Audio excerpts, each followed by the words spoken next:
10 passos para consolidar a ética. No vídeo de hoje, vamos discutir 10 passos práticos e filosóficos para consolidar a ética em nossa vida cotidiana.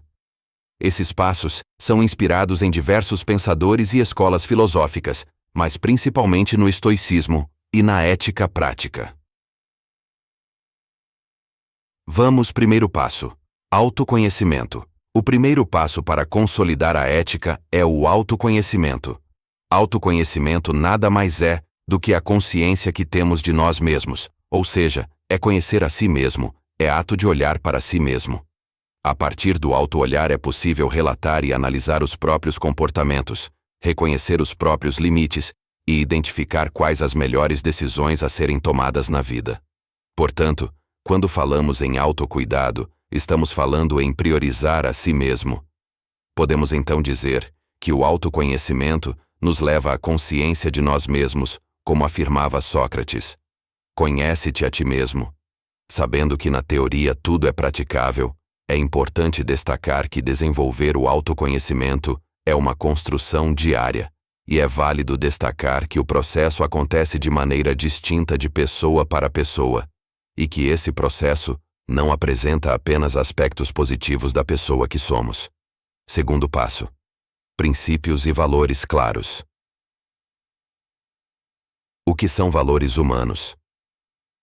Quando falamos de valores do ser humano, nos referimos ao conjunto de normas que facilitam a harmonia e a convivência em sociedade.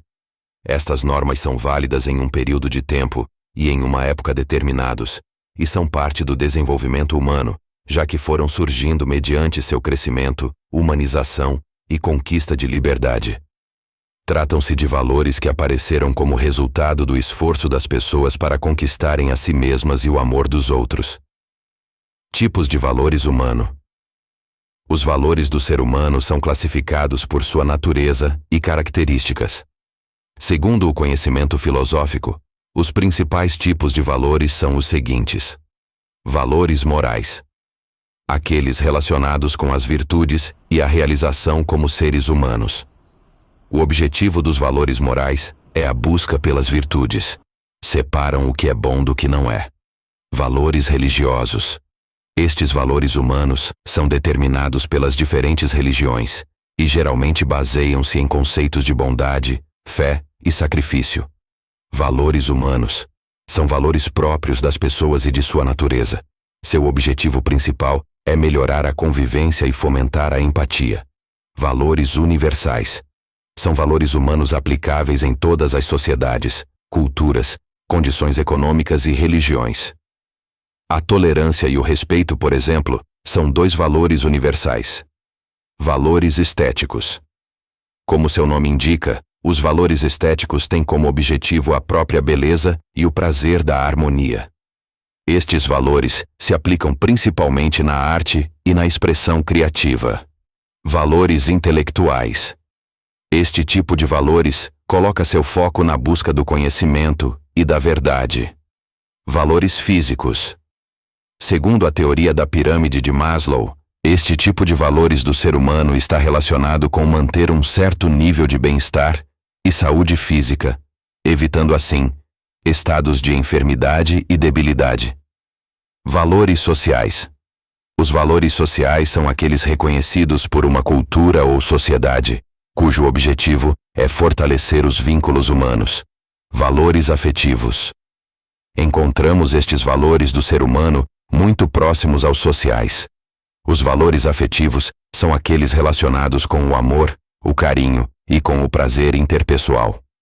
Valores econômicos. Finalmente, um dos tipos de valores mais preponderantes nos dias atuais é o de valores econômicos. Este tem como objetivo a busca por estabilidade financeira e melhores ganhos econômicos. Entre este tipo de valores, temos os empresariais e profissionais. O que são princípios de uma pessoa? Os princípios são o conjunto de normas que fazem parte da ética e constituem um marco de referência para o agir virtuosamente. Esses princípios referem-se à prática do bem como um fim que produz felicidade ao ser humano, como ser racional e livre. A ética é um ramo do conhecimento na filosofia que a partir de sua perspectiva teórica, constitui uma base fundamental para a ação orientada à prática do bem. Esses princípios têm um valor universal, ou seja, enquanto os valores descrevem cada pessoa de maneira particular em sua individualidade e características, este sistema normativo é educativo do ponto de vista geral. Esses princípios, por sua vez, são a base dos valores, pois, por exemplo, o valor do respeito se conecta com a manifestação do bem. O ser humano vive em sociedade, faz parte de um grupo. Portanto, esses princípios potencializam a felicidade através da criação de uma convivência agradável, focada no bem comum, como um objetivo de bem-estar. Terceiro passo: consistência nas ações. Seja consistente em suas ações. Não basta ter valores e princípios se você não os coloca em prática diariamente. A ética se consolida pela repetição de ações. A consistência pode ser o ingrediente que faltava na sua receita para o sucesso. Mas antes, você precisa entender o que é consistência. Consistência é a habilidade de dar continuidade nas atividades pessoais e profissionais, de forma que seja coerente com os seus objetivos. E esse é apenas mais um dos seus desafios em uma jornada de sucesso.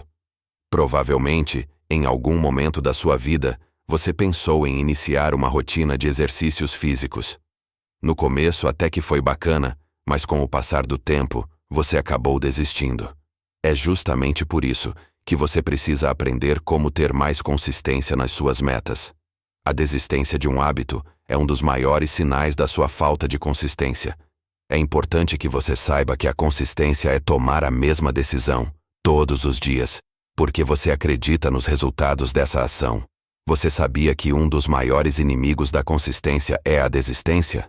Por isso, eu separei alguns sinais para identificar um profissional desistente. Vamos lá. Eles rapidamente encontram obstáculos para não persistirem. Utilizam do coitadismo para justificar as suas ações tomando o lugar de vítima. Não conseguem lidar com o medo, e por isso, estagnam as suas ações. Não se comprometem totalmente com os seus objetivos. É como se estivessem no processo apenas pela metade. Costumo dizer que uma das minhas maiores qualidades é saber como ter mais consistência, independentemente do desafio. Hoje sou eu que controlo as minhas ações e eu as direciono, com toda a minha determinação rumo aos meus objetivos. Consistência também é sobre ter um objetivo e atitudes positivas alinhadas a ele. Por isso, eu separei alguns hábitos que exigem que você saiba como ter mais consistência, para que ela esteja mais presente na sua vida. Vamos lá. Hábito de planejar o seu dia com antecedência. Esse hábito requer determinação, pois no presente pode não fazer muito sentido, mas no dia seguinte, com certeza fará. Hábito de praticar exercícios físicos. Aqui é preciso foco e determinação para não ceder à zona de conforto. À medida que você for agindo, a consistência vai aparecer para tornar um pouco mais fácil a sua rotina. Todos esses hábitos exigem determinação para gerar uma consistência de ações. E começando por eles, você com certeza vai conseguir consistência em outras metas. A consistência nunca estará presente nas atividades que você não suporta, pois assim, ela não consegue se manter contínua. Aposto que você deve estar pensando: será que eu já sou consistente? Ou preciso ser um pouco mais? Por isso, eu trouxe alguns sinais de que você precisa ser mais consistente. Vamos lá. Você geralmente desiste dos desafios que aparecem em sua jornada. Você já iniciou inúmeros projetos, mas não consegue resultados. Você abandona as tarefas quando enxerga erros. Você tem dificuldade de fixar novos hábitos em sua rotina. Você não aprendeu nenhuma habilidade nova esse ano. Outro grande inimigo da consistência é o imediatismo. A consistência geralmente está alinhada a projetos de longo prazo. Esse pensamento demonstra uma vontade árdua de conquistar, mas você só atinge essas conquistas quando identifica os porquês de realizar essa ação. Por isso, eu trouxe algumas dicas fáceis para você cortar hábitos ruins da sua vida. Vamos lá? Mude um hábito por vez. Se você resolver eliminar tudo, não vai conseguir resultado algum.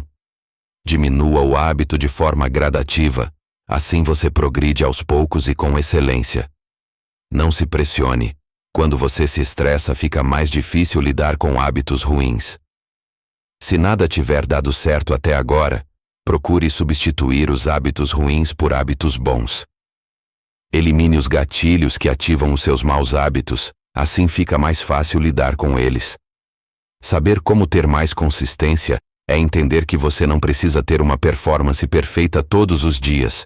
O médio consistente também pode trazer resultados satisfatórios. No início de um novo hábito, você precisa realmente se esforçar. Não é fácil, mas à medida que você vai conseguindo mantê-lo, a consistência finalmente dá as caras e o seu processo é facilitado. Por isso, conheça agora os maiores benefícios dos profissionais consistentes.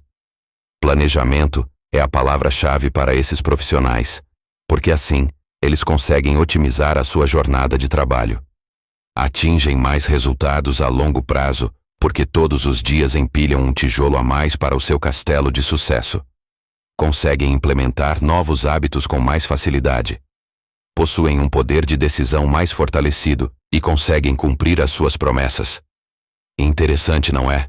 Acredito que você provavelmente deseja conquistar muitos objetivos utilizando a consistência. Eu também pensava assim quando consegui tornar a consistência um hábito. Quarto passo. Reflexão crítica. O que é reflexão crítica? Uma reflexão consiste em expressar nossos pensamentos sobre um tema por meio de argumentos, ponto de vista e outras formas de conhecimento. Qualquer tema pode se transformar em reflexão, e esta pode até virar um texto reflexivo mais completo e complexo, como um ensaio. Os filmes, os livros, os feitos históricos, os conceitos, os fenômenos sociais. Tudo pode servir de inspiração para uma reflexão. As reflexões acontecem quando analisamos um tema além da superfície. Por meio delas, pontas soltas são conectadas e conceitos relacionados, além de significados que podem ser melhor compreendidos. Características de uma reflexão crítica. As reflexões críticas costumam ser concisas e não passam de 700 palavras, mas isso vai depender do que for pedido pelo professor de cada matéria. Estas são algumas das características de uma reflexão crítica que você deve levar em conta antes de fazer a sua própria. Sua estrutura é dividida em 3 partes. Como acontece com os ensaios, uma reflexão deve ter introdução, desenvolvimento e conclusão. A reflexão mantém um tom mais acadêmico ou profissional. Mesmo quando falamos sobre reflexões que falam de obras literárias ou artísticas, o texto deve conservar uma certa objetividade e formalidade quanto à linguagem. Lembre-se de que reflexões são textos intelectuais, não emocionais. Pode ser escrita em primeira pessoa. Geralmente os ensaios são escritos em terceira pessoa, para mostrar mais objetividade, mas a reflexão pode ser escrita em primeira pessoa. Isso vai aproximar o pensamento do escritor ao do leitor. O conteúdo é coerente. Em um ensaio reflexivo, os parágrafos se ordenam de maneira lógica para que a evolução da reflexão tenha uma certa forma. Assim, o parágrafo seguinte deve sempre estar relacionado com o anterior. Use transições. Os conectores facilitam que o leitor acompanhe os argumentos ou experiências apresentados na reflexão. Contém uma verdade universal. Ainda que as reflexões partam inicialmente do ponto de vista do escritor, sua finalidade é conectar essa perspectiva pessoal com um tema que interesse a todos. As reflexões podem ser um primeiro passo para textos mais extensos e críticos sobre o tema que você abordou, pois representam o momento em que nos permitimos pensar com mais profundidade sobre algo, além de analisar sua existência e relação com o mundo que nos rodeia. Se você quer saber mais, descubra em nosso artigo Como escrever um ensaio crítico. Como fazer uma reflexão crítica. Como acontece com a maioria dos trabalhos escritos, se você quer aprender como fazer uma reflexão crítica, é necessário seguir certas recomendações que vão te ajudar a dar forma ao texto. Deixamos com alguns importantes conselhos para que você possa organizar as informações de maneira efetiva e traduzi-las com clareza no papel. Organize a sua agenda. Planeje um horário para a escolha do tema, um para a investigação e pesquisa e outro para a redação. Dessa forma, você terá certeza de que não vai ultrapassar a data limite de entrega. Escolha um tema. Se você for escrever uma reflexão para a escola ou faculdade, escolha um tema interessante, tanto para você como para outras pessoas, ou seja, um assunto de valor universal. Avalie ainda se será possível encontrar fontes de pesquisa suficientes para que você possa investigar esse tema. Delimite bem o tema. Já que as reflexões são curtas, quanto mais conciso for o tema que você escolher, melhor, já que isso vai te dar poupar tempo de pesquisa e esforço. Por exemplo, se você quiser falar sobre ecologia, fale de algo mais específico dentro desse nicho, como por exemplo como o plástico afeta a vida marítima e costeira de determinadas regiões. Da mesma maneira, você pode escolher uma cena de um filme ou um capítulo específico de um livro em vez de abordar essas obras por inteiro. Quando falamos sobre capítulos de livros, inclusive, as reflexões costumam se assemelhar bastante com as resenhas críticas. Pesquise bastante sobre o tema. Crie uma tese. Faça um brainstorm e reflita sobre o tema. Prepare um esquema ou um gráfico. Escreva livremente suas ideias. Evite parafrasear ou escrever ideias que não são originais. Escreva o título e a introdução por último. Revise, corrija e edite. Quinto passo: educação contínua. O que é a educação contínua e qual a sua importância? A educação contínua, também conhecida como educação continuada, ou lifelong education, é um processo de aprendizado que busca a constante atualização e aquisição de conhecimentos ao longo da vida. Ela engloba a busca por conhecimentos e habilidades tanto no campo profissional quanto no acadêmico e pessoal. Além disso, a educação contínua explora a ideia de que é preciso aprender a reaprender, transformando o mindset das equipes ao trabalhar a ideia de crescimento e aperfeiçoamento. A relevância da educação contínua torna-se evidente em um mundo em constante mutação. Diante do avanço tecnológico e das transformações no cenário profissional, torna-se imperativo permanecer continuamente atualizado para manter-se pertinente e competitivo. Através da busca constante de aprendizado, é possível adquirir novas competências, alinhar-se com as demandas do mercado e adaptar-se às tendências emergentes. Além disso, a educação contínua possibilita aprimorar as habilidades já existentes, ampliar o conhecimento e abrir novas oportunidades de carreira. Ademais, seus benefícios são multifacetados, abrangendo diversas áreas importantes para o sucesso acadêmico e profissional dos estudantes, tais como: auxilia o profissional a se destacar no mercado de trabalho, valoriza a mão de obra dentro e fora da empresa, melhora o desenvolvimento técnico e pessoal, promove uma maior preparação para possíveis mudanças de cargo ou funções, diminui as chances de uma eventual demissão. Frente a isso, a prática de educação contínua pode e deve ser explorada pelas instituições tanto como forma de aumentar o ticket médio, ao criar incentivos para que o aluno permaneça na IE mesmo após terminar o primeiro curso escolhido, quanto para as equipes que trabalham, ao incentivar o desenvolvimento dos times. Sexto passo: empatia e compaixão. Enquanto empatia se refere à capacidade de imaginar e entender os sentimentos de outra pessoa, a compaixão vai um pouco além.